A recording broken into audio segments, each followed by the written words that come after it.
Amis téléspectateurs de l'émission Kindoki Politique, merci de votre fidélité à cette émission d'analyse politique, d'actualité politique dont vous êtes toujours habitués à suivre. Alors pour aujourd'hui, dans le cadre de notre émission, nous avons pour vous Monsieur Albert Moleka, ancien directeur de cabinet du fait Etienne Tshisekedi Wamulunda. Alors avec lui, nous allons brosser quelques sujets d'actualité. Monsieur Moleka Albert, bonjour. Bonjour maman. Comment allez-vous? Ça va très bien et vous? Ça va bien, merci. Notre émission sera en bilingue. Nous allons parler en deux langue nationale lingala et puis en français. Nous sommes venus chez vous dans le cadre de notre émission. Depuis un certain temps, il y a de problèmes dans notre pays et coalition FCC-CACH a pris fin et aujourd'hui nous sommes avec l'Union sacrée. Quelle est votre lecture avec tout ce qui se passe dans notre pays? En disant que vous parlez un peu des, si je peux dire, des bouleversements ou des changements advenus dans la classe politique les deux dernières années principalement. Comme vous venez de dire, nous sommes passés d'une coalition FCC-CACH à une coalition appelée Union sacrée de la nation, qui maintenant, ayant son propre gouvernement, ayant sa propre majorité au niveau du Parlement, c'est-à-dire Assemblée nationale et Sénat, s'attelle maintenant à gérer le pays selon son programme, selon le programme du gouvernement. Je pense qu'il est un peu trop tôt peut-être pour dresser un bilan de cette action gouvernementale. Ce qu'on peut faire pour le moment, c'est voir selon les premiers axes prioritaires que ce gouvernement a définis, que ce soit au niveau de la sécurité avec l'état de siège, que ce soit au niveau de la vie économico-sociale avec les baisses des prix des denrées de première nécessité qui ont été promises à la population. Et juger un peu les mises en application de ces décisions portant sur ces premiers axes prioritaires. Alors, vous avez beaucoup travaillé avec le fait Etienne Tshisekedi et avec l'UDPS. Aujourd'hui, vous pouvez dire que si Tshisekedi était en vie, le père bien sûr, serait content de ce qui se passe dans notre pays par rapport à sa vision. Écoutez, Etienne Tshisekedi était un personnage, une personnalité très particulière et qui, par son combat, a montré clairement quels étaient ses principes de vie, tous ses principes de vie politique et les valeurs qu'il défendait. Et c'est dans ce sens-là qu'il dirigeait son parti. Je n'aime pas beaucoup faire des comparaisons parce que l'UDPS Tshisekedi sans Etienne Tshisekedi est un autre parti. Un parti qui a ses propres dirigeants qui ne sont pas Etienne Tshisekedi. Hérité de Etienne Tshisekedi, bien sûr. Et qui mènent une politique au niveau du parti selon leur vision propre et selon les valeurs que eux-mêmes défendent.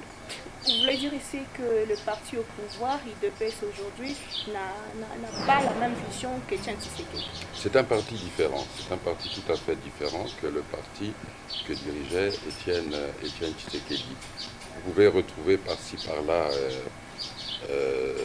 les mêmes cadres, tout ça, mais l'essence même du parti, et d'après ce que moi je vois, la vision du parti et les principes de base et les valeurs ne sont pas les mêmes, ce qui est tout à fait normal. Monsieur Albert Moleka, quelle différence faites-vous entre l'UDPS de l'époque Tshisekedi et l'UDPS d'aujourd'hui? Concrètement. Concrètement, d'abord, l'UDPS de l'époque Tshisekedi, de l'époque Etienne Tshisekedi, était dirigée par Etienne Tshisekedi, qui dirigeait... Le visionnaire même du parti. qui était le fondateur du parti. N'oubliez pas que, non, il était un des fondateurs de l'UDPS, mais il était le fondateur de l'UDPS Tshisekedi. Là, c'est encore une autre question, on continue. Oui, puisque l'UDPS a été créé en 1982, on en convient, mais l'UDPS Tshisekedi a été créé après les accords de Sun City.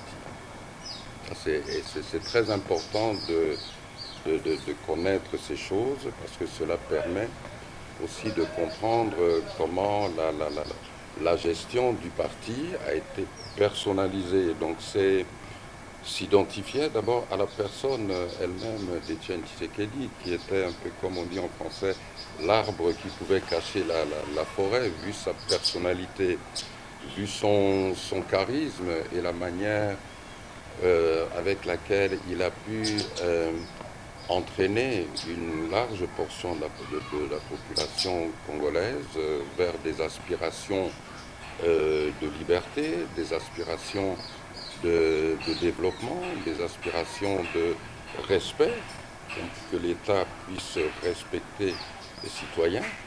Tout cela dû à son charisme, à ses principes et à ses valeurs. Donc c'est le genre de personnage qu'il est inutile de tenter d'égaler. Tout ce qu'on peut faire, c'est, selon son propre caractère, tirer des leçons des aspects positifs de sa personnalité. Il n'y a pas d'héritier direct de personnes qui incarnent ces valeurs.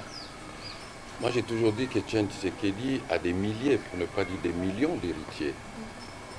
C'est-à-dire, un héritier, c'est quoi? C'est un ayant droit de vos biens.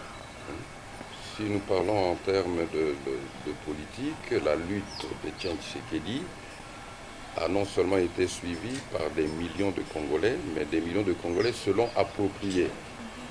Et ceux qui se l'ont approprié et qui ont compris les principes et les valeurs du personnage Etienne Tshisekedi et qui en ont fait les leurs, ce sont les héritiers d'Etienne Tshisekedi. Je ne dis pas ceux qui copient Etienne Tshisekedi, je dis ceux qui ont fait les leurs, ses principes et ses valeurs, donc qui les mettent en application dans tout ce qu'ils font. Les héritiers d'Etienne Tshisekedi ne sont pas seulement des activistes politiques. Vous trouvez des héritiers d'Etienne Tshisekedi, que ce soit dans le milieu des affaires, que ce soit dans les activités libérales. C'est une question de principe et de valeurs applicables à la vie. Il faut que les politiciens belés, surtout du côté de l'opposition, qu'on s'est réclamé cause à la héritier Etienne Tshisekedi, notamment Ndeko Fayulu. A-t-il raison de le dire? Je crois ce qui tolobi Ndeko Fayulu, ngai Ndeko Fayulu, moto atianga en contact na Ndeko Fayulu eza Etienne Tshisekedi. Atianga en contact na ye pour mener deux actions. En 2010. Ezalaki d'abord qu'au célébrer anniversaire, il y a marche des chrétiens. Et deuxièmement, pour célébrer le 20e anniversaire, donc le 24 avril 2010, 20e anniversaire, il y a avènement, il y a multipartisme.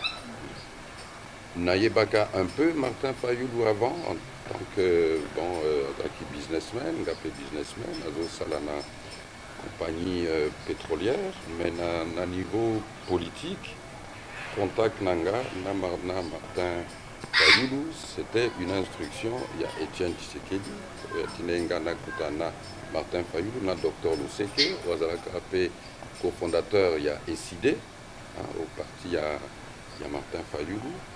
Donc c'est ça que je peux dire. Et Nakanisi. Est-ce qu'un jour hérité qu'on incarne va valeur n'est pas assez réclamant à cause de la descendance Etienne Tshisekedi? Mais il faut qu'on ait là-bas, on dit, acte et certains signes, mais au-delà de ça, puisque au Moni, il y a beaucoup de choses, des fois jugement au Bazakanka sur ce que l'on voit maintenant média ou quoi. Nakanisi, il faut aller un peu plus loin et là, on a connaissant quand même aussi un peu Martin Fayoulou au niveau privé, c'est que à continuer encore pour se développer dans la mise en pratique, il y a des principes et valeurs similaires à Etienne Tshisekedi. Bien, Lelo, avant tout qu'il na dossier d'actualité, il faut aussi ça dossier à UDPS. Et ça la question est examen l'état mon ça qui est vraiment polémique na les réseaux sociaux, batuna qui na ninde mokambito PCG il y a UDPS, comment qui UDPS tout court. Fait Augustin Kabouya est le secrétaire général de quel parti politique? Batie ba parti politique et batia qui UDPS tout court. Mais ba personne avisé ba lobi na biso que UDPS est à mon côté. Ceux qui les lo photo lobi UDPS et c'est divisé en combien de partis? Les lots, d'une manière légale, c'est-à-dire ba parti où ils ont reconnu na RDC, où on a dossier ils ont un ministère de l'Intérieur, où on a UDPS Kibasa, UDPS Tshisekedi, UDPS Le Peuple, Ndeko Valentin Moubake, et UDPS où il y a Tchibala. UDPS à Tchibala. Pour la petite histoire, UDPS est à la partie Moko. Oyo que en Tango Abdel et Koti. UDPS est enregistré en tant que parti, puisque Tango Abdel et Kota, qui d'abord Laurent Kabila a suspendu, qui va parti Nyonso, donc les partis devaient se réenregistrer. Et l'UDPS a été enregistré, le président c'était Frédéric Kibasa Maliba, qui a aussi participé au début à l'accord Sun City. À un moment, Etienne Tshisekedi, vu son poids, a demandé que l'UDPS soit représenté par une seule délégation, c'est-à-dire Oyaye, et Frédéric Kibasa Maliba a dû sortir des accords de réunion des accords de Sun City. Alors, dans Sun City, Batobayo Kanaki, que tous les participants, donc les organisations politiques et participants qui n'ont pas encore, pouvaient être automatiquement reconnus comme parti politique Soki Balingi. D'où Etienne Tshisekedi, Alinga Kipe, Azalana, Partinaye, UDPS. L'affaire a été jugée au niveau, il y a un ministère de l'Intérieur, à l'époque ministre de l'Intérieur, c'est le professeur Théophile Mbemba. Vu que l'Ouanabiso est à proscrire homonymie de ma parti politique, c'est-à-dire que deux partis politiques et dans le même combo, Yango, ministère de l'Intérieur, et Imposaki, que désormais, UDPS est commis, UDPS Kibasa, et le parti de M. Etienne Tshisekedi s'appellera UDPS Tshisekedi. Document, ça existe dans les archives du parti UDPS. Et pour plus de détails, nous recommandons beaucoup sur la, par exemple, l'honorable Rémi Massamba, okay, qui est très au courant, qui était secrétaire général de l'UDPS et qui avait aussi ces documents.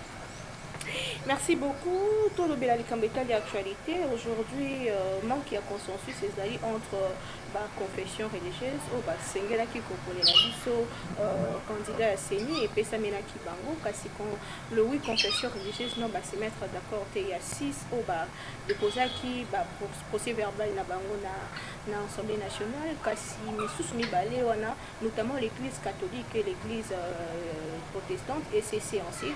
Ils sont en train de demander d'aller voir le président de la République. Selon vous, qu'est-ce que le président peut faire à ce stade pour essayer de calmer les esprits parce qu'il est accusé d'avoir imposé quelqu'un qui soit proche de lui? Mais l'année dernière, nous avions eu la même situation avec le candidat Ronsa Alonda, qui étaient qualifiés de candidats du camp kabyliste. Et c'est les mêmes confessions religieuses, c'est-à-dire Église catholique, Église protestante, et il y avait une troisième confession religieuse, Oyo, Batelemelaki, candidature Wana, toujours sur base des critères d'éthique, les mêmes critères qu'ils soulèvent aujourd'hui. Et l'Église catholique et l'Église protestante avaient sollicité de voir le chef de l'État qui les avait reçus. Et après, le chef de l'État a pris position lorsque le Parlement lui a transmis la décision, votée au niveau du Parlement, de désigner M. Ronsa Malonda, président du bureau de la CENI. Et le chef de l'État a dit qu'il ne pouvait pas signer parce qu'il y a une absence de consensus. Et il y a des confessions religieuses qui sont venues le voir et qui ont relevé ce point d'absence de consensus, notamment. On est dans le même cas. Il doit faire la même chose. Je ne dis pas qu'il doit, je dis que nous avons un exemple de sa décision par rapport à un cas tout à fait Ne similaire. pensez-vous pas que le fait de ne toujours pas vouloir signer parce que tel camp refuse, ça retarde les choses et déjà l'opposition crie au glissement? Que ça retarde quoi? Vous savez, 2023, c'est pour bientôt. La CENI est une structure d'appui à la démocratie. La CENI est supposée être une structure qui fonctionne et qui fait un travail précis de préparer les élections.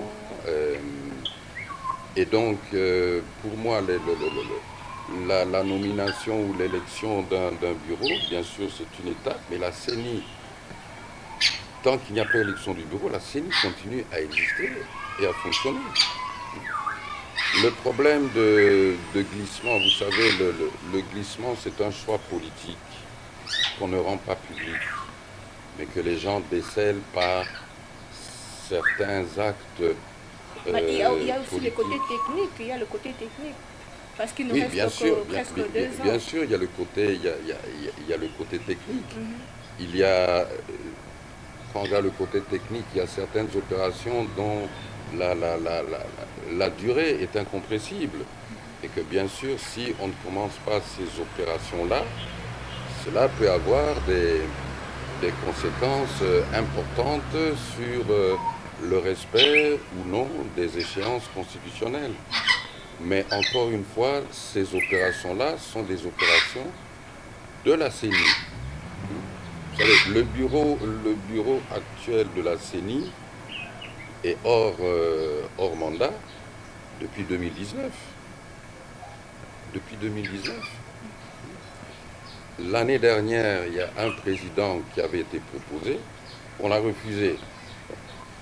À l'époque, selon votre logique, on pouvait dire aussi, ah mais là on cherche le glissement parce qu'on refuse Ronsard Malonda. Mais pour la petite histoire, si je me reporte aux élections de 2011, auxquelles j'ai participé, aux côté d'Étienne Tshisekedi, le bureau de la CENI avait été désigné, si mes souvenirs sont bons, en décembre 2010. Et le président Kabila les avait nommés en mars-avril 2011. Et 7 mois après, on a eu des élections. Donc c'est pas impossible. Ce n'est pas impossible s'il y a la volonté politique. Mais bien sûr, je répète qu'il y a des opérations inhérentes à l'organisation des élections dont la durée est incompressible. Par exemple, l'enrôlement des électeurs, l'identification, l'enrôlement des nouveaux majeurs. Ça, c'est des opérations qui devaient déjà être faites. Parce que ça prend aussi du temps. Qui devaient déjà se faire parce que ça prend du temps. Il y a du matériel à commander, etc., etc. Il y a tout un calendrier qui doit être respecté. Et ce calendrier, je ne sais pas s'il existe déjà au niveau de la CENI ou s'il y a un projet au Il y a niveau de l'Union l'opposition qui sacrée. vient J'ai vu que la MOUCA a déposer un publié calendrier. un projet de calendrier qui permet le respect des dispositions constitutionnelles. Et donc ça montre qu'il y a quand même certaines organisations politiques qui réfléchissent à ces choses importantes. Mais est-ce que c'est à eux de le faire? Mais le rôle du politique, c'est quoi, madame? C'est de proposer. C'est de proposer. D'autant plus qu'en fin de compte, c'est eux les acteurs sur le terrain. Proposer où devant la presse? Mais c'est vous, la presse, qui vulgarisez l'information. C'est vous qui vulgarisez l'information. Continuons avec l'émission Kindoki Politique. Petit à petit, nous arrivons vers la fin de notre émission d'aujourd'hui. Monsieur Albert Moleka, si aujourd'hui nous pouvons parler de la justice congolaise, pensez-vous qu'il y a des avancées? Madame, je dirais oui et non. Je dirais oui dans le sens que nous avons assisté quand même à certains procès, principalement concernant des détournements de fonds. Je dirais non dans ce sens que dans la pratique, pour les dossiers judiciaires, les dossiers en justice qui concernent le citoyen congolais lui-même, on ne voit pas tellement de différence. C'est-à-dire que c'est la personne puissante qui a l'argent, qui a l'influence, hein, qui obtient les jugements en sa faveur ou qui continue à s'octroyer une impunité. Nous pouvons dire que l'instauration de l'état de droit n'est pas encore effective dans notre pays. Vous savez, lorsqu'on parle d'état de droit, il faudra d'abord qu'il y ait un état. Il faut d'abord la restauration de l'autorité de l'État, de la présence de l'État dans tous les domaines de la vie, et que cet État, quel est le rôle de l'État? Le rôle de l'État, c'est d'abord lui-même l'État respecter la loi et faire en sorte que tout le monde respecte la loi, que personne ne soit au-dessus des lois. Je crois, l'état de droit, on parle d'une vision. Je dis que l'état de droit, c'est une obligation qui doit conduire, qui doit gérer l'action politique, l'action administrative et l'action économique. Mais là où le bas blesse, c'est souvent lorsque, que ce soit des individus puissants en termes politiques ou des institutions s'octroient une impunité seulement de par leur position. Et ça, c'est malheureux. Nous sommes encore en processus. Nous sommes encore en plein processus. Il faut d'abord la restauration de l'autorité de l'État, de la présence de l'État, et aussi surtout que l'État et les institutions étatiques prêchent par l'exemple. Parce que lorsqu'une institution étatique elle-même ne respecte pas la loi, c'est-à-dire ne respecte pas les jugements, par exemple, qui sont prononcés à son encontre et s'octroie une impunité, comment voulez-vous qu'on parle d'état de droit ou même d'espoir d'état de droit? Vous savez, on dit toujours charité bien ordonnée commence par soi-même. Et que dire de toutes ces arrestations de part et d'autre et le travail de l'IGF notamment? Bon, les arrestations, c'est une bonne chose lorsque les arrestations sont justes, hein, et lorsque la justice se prononce en telle ou telle direction. Et que, le rôle de l'IGF, je crois que l'IGF fait de son mieux. N'oublions pas que l'IGF dépend de la présidence de la République. Donc l'IGF ne peut pas échapper aux intérêts politiques. Vous savez ça, il faut regarder les choses en face. On ne peut pas échapper aux intérêts politiques et que si on devait donner un score comme si c'était un match, combien on arrête d'un camp et combien on arrête de l'autre, vous comprenez qu'il y a un camp où on arrête beaucoup plus que l'autre camp, sans pouvoir dire, prouver, affirmer que dans l'autre camp, il y a moins de malversations financières. Continuons cette émission. Aujourd'hui, si vous êtes invité à travailler avec le président Tshisekedi, serez-vous prêt à du temps quand même? En ce qui me concerne, la question n'est pas bien posée parce que vous personnalisez le service pour le pays. J'apprécierais mieux la question si je suis prêt à répondre à un appel pour travailler pour l'intérêt du pays. Pas personnalisé. Parce qu'aujourd'hui, vous me posez la question concernant Félix Tshisekedi. Demain, vous allez me poser la question concernant Moïse Katumbi ou Martin Fayou, c'est-à-dire tous les prétendants à la présidence. Oui, c'est lui qui est au pouvoir aujourd'hui, mais le pays reste au-delà de ceux qui sont au pouvoir. Je définis mon service par rapport à l'intérêt du pays. C'est-à-dire que si une personne a besoin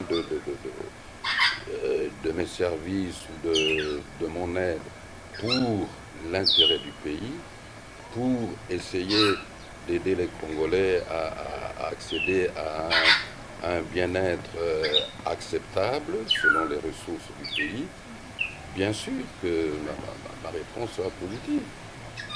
Nous sommes en train de citer aussi Salamutuna Oyo Tozalaki Lobby Eleki Ezalaki le 7 septembre 2021, jour pour jour 24 août a fait Maréchal Mobutu Atika Biso souvenir nini ya malamu okanga na ye. D'abord Maréchal Mobutu Ponanga azalaka papa. Depuis Bomona Nanga, chaque fois on a bien gagné papa.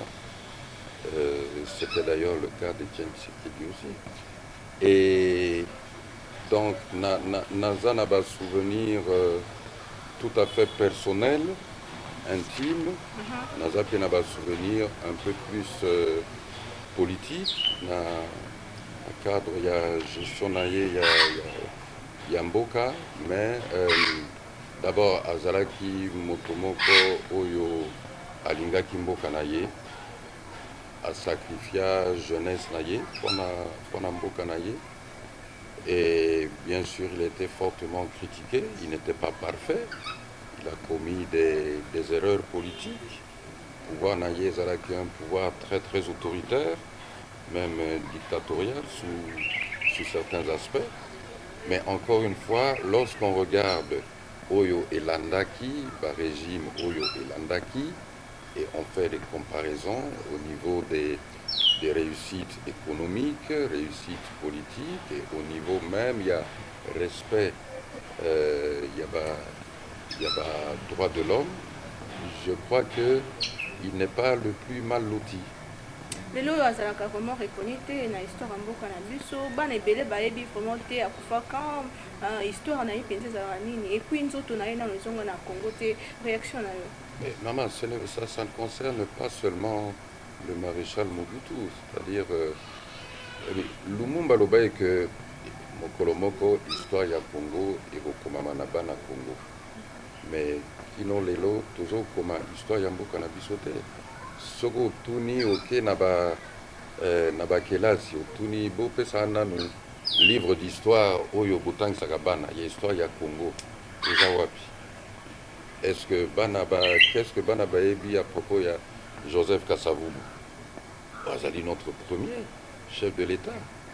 À propos de Patrice Lumumba, Wazali notre premier ministre. À propos de Papa Kimba, Anani, Mamba, Oyo Bazalaki, le fameux stade des martyrs, martyrs wana komuna bango banani, qui les connaît? Et c'est grave parce que oui, peuple, ceux qui azana histoire, donc ayebi histoire na yete, comment peuple wana akokende vers sa propre destinée? Comment on peut définir destinée na yo, on peut discerner destinée na yo, ceux qui battaient à yo passé na yote, ceux qui oyebi passé na yote. puisque lelo bato mosusu pour revenir na maréchal Mobutu bato mosusu balobano kaka Mobutu azalaki voleur azalaki azoboma bato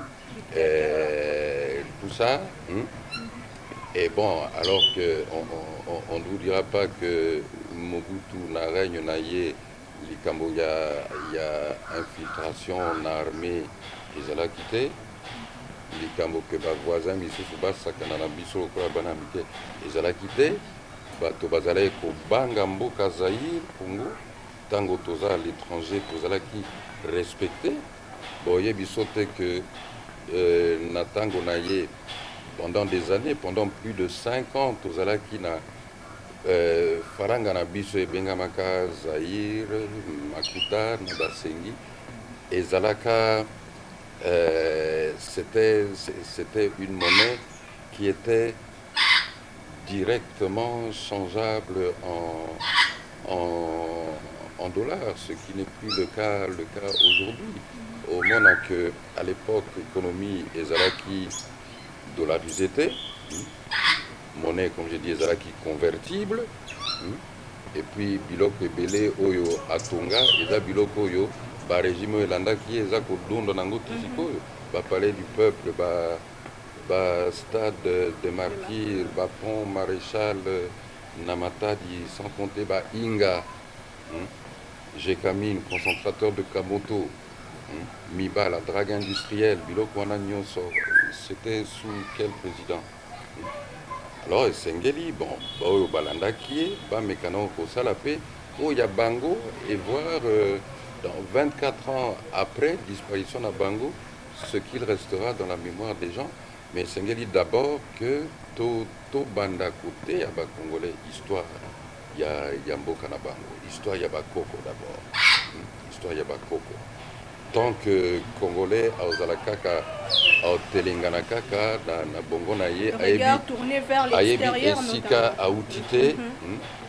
C'est là que vous assistez alors à un phénomène qui est non seulement dégradant, mais qui est destructeur. C'est que la population a Koyamba, culture, Yabamboka, Yaba civilisation misusu. Notamment nous avons les aromos makasi to chité na question ya suka les aromos fin émission na biso slogan le peuple d'abord au Boirita na fait Etienne Tshisekedi est-ce une réalité ou une fiction aujourd'hui? Slogan le peuple d'abord ezalaki slogan il y a premier congrès ordinaire il y a UDPS Seltenaki Awa du 10 au 14 décembre 2010. Et la commission de préparation, le comité de préparation il y a congrès, et Kambamaki honorable Rémi Massamba, Bangonde, Bayaki na slogan wana, le peuple d'abord, puisque à Monaki que slogan wana, ezalaï ko refléter bien personnalité, na ya président Etienne Tshisekedi, na oyo alingaki ko imprimer la action politique naïe à travers le parti. C'est-à-dire que la manso okosala, ce qui osa moto politique, action nyonso okosala okotia peuple liboso. Na manso okosala, na vie na yo normal. Yo maman osa maman journaliste, papa za technicien, caméraman, na nyonso osala na mosala na yo, intérêt ya moninga et les cas liboso. C'est-à-dire que le peuple d'abord, ce n'est pas seulement un slogan, il y a parti politique, pour Lukasiko, pour démontrer en expliquant aux gens que bon, Kokanga, Matata Pogno, c'est le peuple d'abord, Kokanga, tel, c'est le peuple d'abord. Non, Eza et Loko, Eza d'abord manière de vivre, il y a Yomoko. De sorte que Sogozana, quand il y a parti politique, et que Binoban Sogozana, principe wana et bien parti wana et pour ça la paix action naie dans le sens c'est le peuple d'abord ceux qui parti wana bobani kotinda bato na mosala ya politique to ba ministre to président de la République et bien bato wana na mosalo ba osala et osala le peuple d'abord Oui, parce que dans la réalité, tu vivais un peu, na makamba politique, tu vivais un peu, makamba tu vivais na ba groupe de prière, tu ba église misusu. Au moins, na pasteur, abanda qui groupe de prière ne na baninga, na kisenso, tu es comme ministère, tu es comme église. Pasteur, a comment kovanda na pigeon, bato ya bana bamba église, bazaka na kisenso, avec les mêmes problèmes. Waniza le peuple d'abord. Okoloba te ke nga nzambe apamboli nga amemi nga na pigeon me yo nzambe azopambola nanu te parce que oza na mbeba boye faut todélivre yo toni non puisque ngai mutu nazopesa yo ezala badime ezala baoffrande tout ça eza meya na ngai bénédiction nzambe azopesa yo eza à travers ngai yo olobi na nga mpe ke nzambe akopambola ngai à travers yo me yo oke na okomi na pigeon nga na tikali na kisenso. En politique tomonaka ngo mpe mingi politique moto soki akomi ministre to akomi président bato oyo obundaka to obandaka na bango batikali kaka na même niveau avec le même problème. Yo okomi na bandako ya sika mbala moko mituka ya sika mbala moko okomi kutu kolata ndenge mosusu. Ça ce n'est pas le peuple d'abord. En fait, dans la pratique, hein, maman, le peuple d'abord, c'est quoi? Avant yo olia, moninga alia. Yo politicien, avant obano somba banda kwa sika, mituka sika. Talananu, peuple. Est-ce que peuple azome la maille propre? Peuple azana courant? Ça non. Yo opambama après. C'est ça le leader. Le leader a pambamaka après. Moutasuka. Merci beaucoup, merci beaucoup, Monsieur Albert Moleka. Le Zaki, toi qui connais pas ya moko ya bampaka, ou ya vanda vraiment na fait Etienne Tshisekedi des Zaki et c'est ma kasi pour partager na une donc plateau. Merci beaucoup d'avoir accepté notre invitation et d'avoir répondu à nos questions. Et merci à vous, chers téléspectateurs, vous nous avez suivis partout dans le monde dans le cadre de l'émission Kindoki Politique. Nous avons été avec Monsieur Albert Moleka. Nous avons fait les déplacements pour honorer ces grandes icônes du monde politique de notre pays. Parfois, Zarakimia, parfois, Yokanami, mais Azamoko et Bampaka. Le peuple d'abord, c'est d'abord l'autre. Bible appelle au but, tu aimeras ton prochain comme toi-même. Donc, Bando, c'est la mninga. Pour que l'Obi est la meilleure, Nzambia Benisambo, Kanabiso, République démocratique du Congo, nous nous retrouvons prochainement avec un nouveau invité et puis avec le même plaisir.